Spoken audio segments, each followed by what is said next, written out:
مکروہات نماز، مکروہات نماز وہ ہوتے ہیں جن سے نماز کے ثواب میں کمی آ جاتی ہے، وہ 15 اس میں ہم گنوا رہے ہیں۔ فرمایا نماز گزار نماز میں چہرے کو تھوڑا دائیں یا بائیں طرف اس طرح سے موڑے کہ یہ نہ کہیں کہ قبلہ سے منہ پھیر لیا ہے۔ ہاں یہ مکروہ ہے، قبلہ سے منہ بھی نہیں پھرا۔ نمبر 2، نماز گزار واجب نماز کی ایک رکعت میں حمد کے بعد 2 سورہ پڑھے، یعنی 2 سورہ اکٹھے پڑھے حمد کے بعد، تو یہ مکروہ ہے۔ نمبر 3،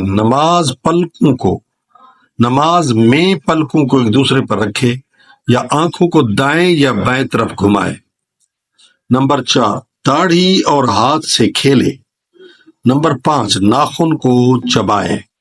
نمبر 6، داڑھی کے بال کو دانت سے چبائے۔ نمبر 7، انگلیوں کو ایک دوسرے میں داخل کرے یا انگلیوں کو پھوڑے، ٹھیک ہے۔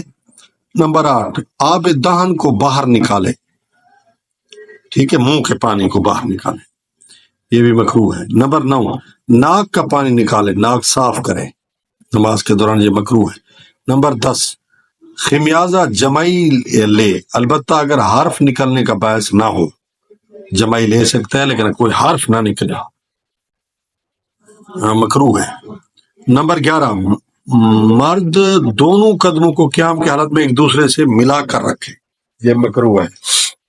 نمبر 12، انگوٹھی کے نقش قرآن یا کتاب جو اس کے مقابل ہے یا ہر وہ چیز جو اس کو اپنے سامنے اپنے میں مشغول کرے اس کی طرف نگاہ کرے۔ نمبر 13، حمد اور سورہ یا ذکر پڑھتے وقت کسی کی بات سننے کے لیے خاموش ہو۔ نمبر 14، حدیث نفس خود سے بات کرے، یعنی حدیث نفس سے مراد ہے خود سے بات کرے اور اپنے ذہن میں دنیاوی امور کو مرتب کرے۔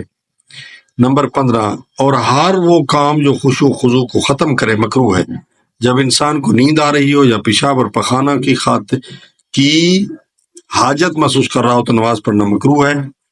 اور اس کے علاوہ بھی دوسرے مکروہات ہیں جو بڑی کتابوں میں موجود ہیں۔